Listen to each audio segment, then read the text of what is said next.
देश के प्रधानमंत्री नरेंद्र मोदी आज मध्य प्रदेश के अशोक नगर जिले के स्थित श्री आनंदपुर धाम के वैशाखी मेले में हिस्सा लेने पहुंचे। इस दौरान प्रधानमंत्री मोदी ने धाम में जाकर पूजा अर्चना कर देशवासियों के लिए संतोषी आशीर्वाद दिया। प्रधानमंत्री मोदी श्री आनंदपुर धाम परिसर स्थित आनंद सरोवर में पुष्प अर्पित किया। श्री आनंदपुर सत्संग आश्रम परिसर स्थित चारों मंदिरों में उन्होंने भ्रमण भी किया। साथ ही धाम के प्रमुख संतों से मुलाकात की और वहां चल रहे सेवा प्रकल्पों का निरीक्षण किया। प्रधानमंत्री मोदी श्री परमहंस अद्वैत मत के प्रमुख गुरु महाराज महात्मा शब्द प्रेमानंद जी और अन्य संतगण से भेंट कर श्री आनंदपुर धाम के सेवा प्रकल्पों की जानकारी ली। धाम में वैशाखी मेले में लगभग 20,000 श्रद्धालुओं ने अपनी भागीदारी निभाई। गौरतलब है कि देश के प्रमुख धार्मिक और आध्यात्मिक और सेवा संस्थानों में से एक अशोक नगर के श्री आनंदपुर धाम में प्रतिवर्ष वैशाखी पर वार्षिक मेला लगता है। इस समागम में धाम से जुड़े हजारों देशी विदेशी अनुयायी यहाँ पधारते हैं। इस वर्ष प्रधानमंत्री के आगमन के कारण यह मेला यादगार बन गया। विशाल संघ हॉल में मंचीय कार्यक्रम में वैशाखी के वार्षिक मेला आयोजन में नागरिकों और इस धाम से जुड़े देश विदेश के अनुयायियों को प्रधानमंत्री ने संबोधित किया।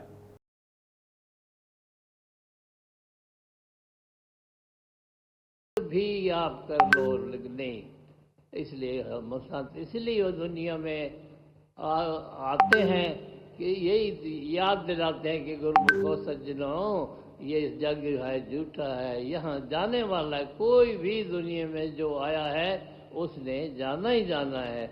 इसलिए हम चाहते हैं कि आप सब जितने गुरुमुख बैठे हैं दुनिया के काम करो, लेकिन कि भगवान की याद, सतगुरु की याद, ईश्वर की याद, अल्लाह की याद करना बहुत ही जरूरी है। साथियों, जिस भूमि का कण कण संतों की तपस्या से सींचा गया हो,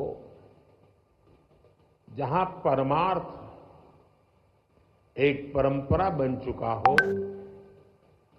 जहां सेवा के संकल्प मानवता के कल्याण का पथ प्रशस्त करते हो,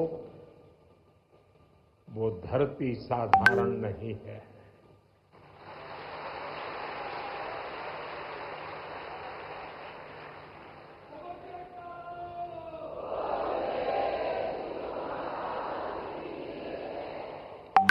और इसलिए हमारे संतों ने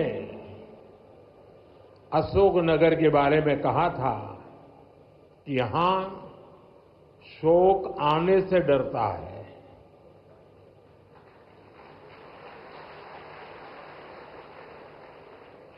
मुझे खुशी है कि आज यहां बैसाखी और श्री गुरु महाराज जी के अवतरण दिवस के उत्सव में मुझे शामिल होने का सौभाग्य मिला है।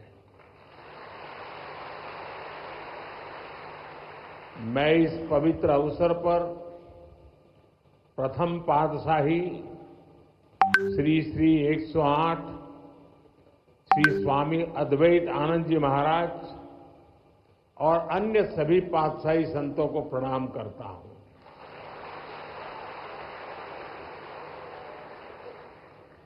मुझे जानकारी मिली है कि आज ही के दिन 1936 में श्री द्वितीय पातशाह जी को महासमाधि दी गई थी। आज के ही दिन 1964 में श्री तृतीय पातशाही जी निज स्वरूप में लीन हुए थे। मैं इन दोनों सदगुरु महाराज जी के प्रति श्रद्धा सुमन अर्पित करता हूं। मैं मां जागेश्वरी देवी, मां बीजासन, मां जानकी करेला माता धाम को भी प्रणाम करता हूं और आप सभी को बैसाखी और श्री गुरु महाराज जी के अवतरण उत्सव की बधाई देता हूं।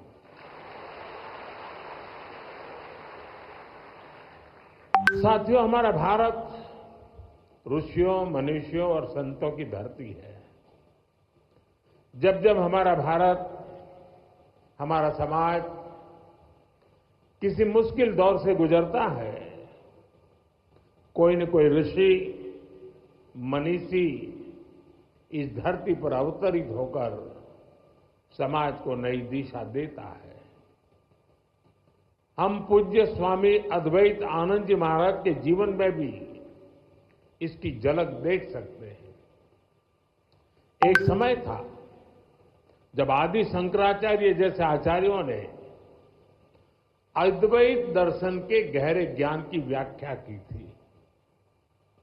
गुलामी के कालखंड में समाज उस ज्ञान को भूलने लगा था, लेकिन उसी कालखंड में ऐसे ऋषि मुनि भी आए जिन्होंने अद्वैत के विचार से राष्ट्र की आत्मा को झकझोरा।